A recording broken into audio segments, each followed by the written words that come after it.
আমরা বর্তমান পরিস্থিতি বিশেষ করে গত ৩-৪ দিন যাবৎ বাংলাদেশের রাজনীতিতে যে এক ধরনের অস্থিরতা, জনমানুষের মধ্যে যে উৎকণ্ঠা বিরাজ করছে, সেই জায়গা থেকে আমরা প্রধান উপদেষ্টাকে অনুরোধ করেছি যে কোনো অবস্থাতেই পরিস্থিতি যাই হোক না কেন তিনি যেন পথে হাল ছেড়ে না দেন।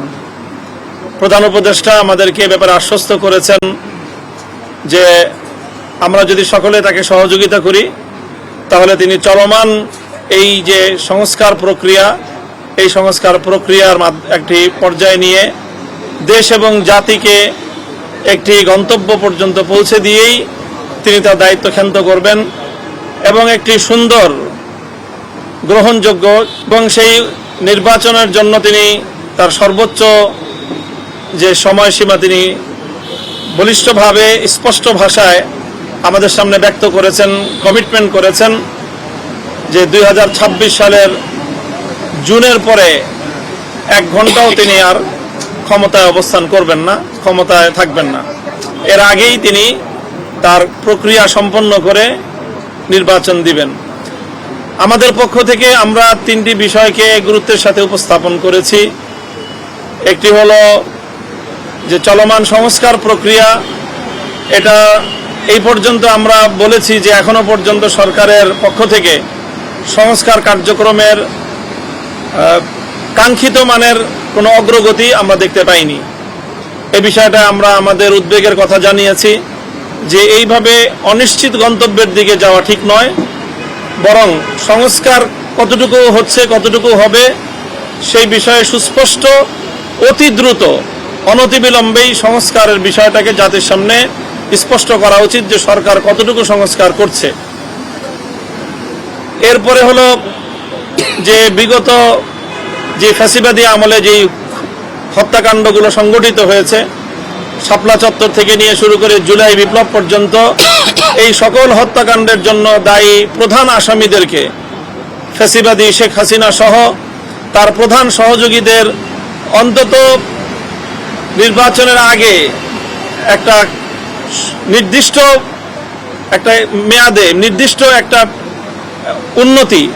ওয়ালটন আবারও মিলিনিয়ার অফারে ওয়ালটন ফ্রিজ কিনে আপনিও হয়ে যেতে পারেন মিলিয়নিয়ার, যেটাকে দৃশ্যমান একটা অগ্রগতি আমরা বলতে পারি, সেটা যেন সম্পন্ন হয়। এ বিষয়ে আশ্বস্ত করেছেন যে অতি দ্রুতই ইনশাল্লাহ এমন একটি আমরা সংবাদ পাব, যার মাধ্যমে আমরা আশা করি যে ফ্যাসিবাদী আমলের এই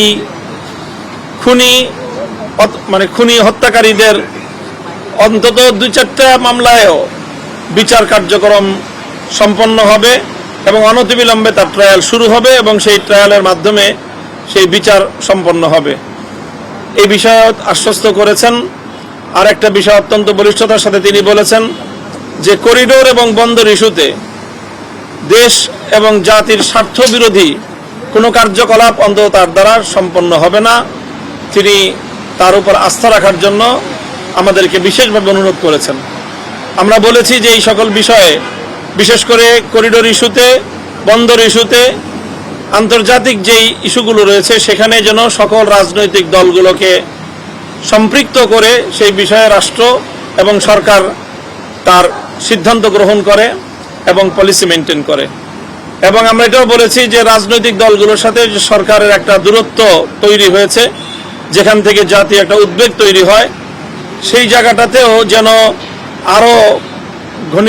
আরো বেশি পরিমাণ এবং আরো ঘন ঘন রাজনৈতিক দলগুলোর সাথে যেন প্রধান উপদেষ্টার সরাসরি অন্তর্ভুক্তিমূলক এরকম বৈঠক এবং আলাপ আলোচনা হতে পারে, সে বিষয়টাও তিনি বিশেষভাবে আন্তরিকতার সাথে নিয়েছেন।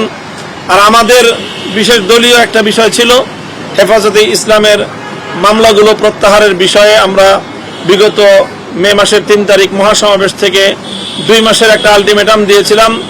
সেই বিষয়ে মাননীয় প্রধান উপদেষ্টা নিজে দায়িত্ব গ্রহণ করেছেন যে তিনি এই বিষয়ে সরাসরি তদারকি করবেন এবং আশ্বস্ত করেছেন যে এবার আর এই টাইমের বাইরে যাবে না, এর মধ্যেই ইনশাআল্লাহ মামলাগুলির বিষয়ে আমরা একটি বিহিত পাব। তো কাজে আমরা এখন মোটামুটি নারী সংস্কার বিষয়েও নারী সংস্কার কমিশন বিষয়ে আমরা আমাদের উদ্বেগের কথা জানিয়েছি। সেই বিষয়েও তারা আমাদেরকে ইতিবাচক কথাই বলেছেন এবং আমরা এ ব্যাপারে এখন পর্যন্ত আশ্বস্ত যে বিতর্কিত কোরআন সুন্নাহ বিরোধী কোনো নীতি, কোনো আইন বাংলাদেশে তারা কার্যকর করার কোনো পদক্ষেপ নেবেন না, যে এটা আমরা আশ্বস্ত। এবং আমরা নির্বাচনের বিষয়ে আমরা খুব বেশি করে বলেছি যে একটা সুনির্দিষ্ট একটা সময় যেন বলা হয়। এই ডিসেম্বর থেকে জুন এই সময়টা তো একটা বড় সময় হয়ে যায়, এখানে মানুষের মধ্যে জনমানসে একটা কনফিউশন এবং একটা ধূম্রজাল বা বিভ্রান্তি তৈরি হওয়ার একটা অবকাশ থাকে। সেই প্রেক্ষিতেই তিনি বলেছেন যে চূড়ান্ত কথা হলো যে যেভাবেই হোক জুনের মধ্যে আমি নির্বাচন সুসম্পন্ন করব।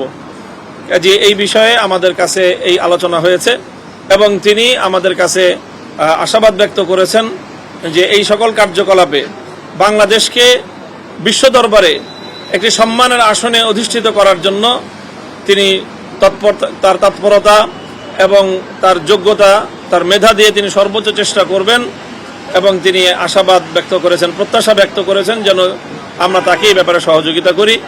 আমরা তাকে আশ্বস্ত করেছি যে দেশ জাতির পুনর্গঠনে এবং আন্তর্জাতিক অঙ্গনে বাংলাদেশের ভাবমূর্তি উন্নয়নের ক্ষেত্রে আমরা তাকে সহযোগিতা করব।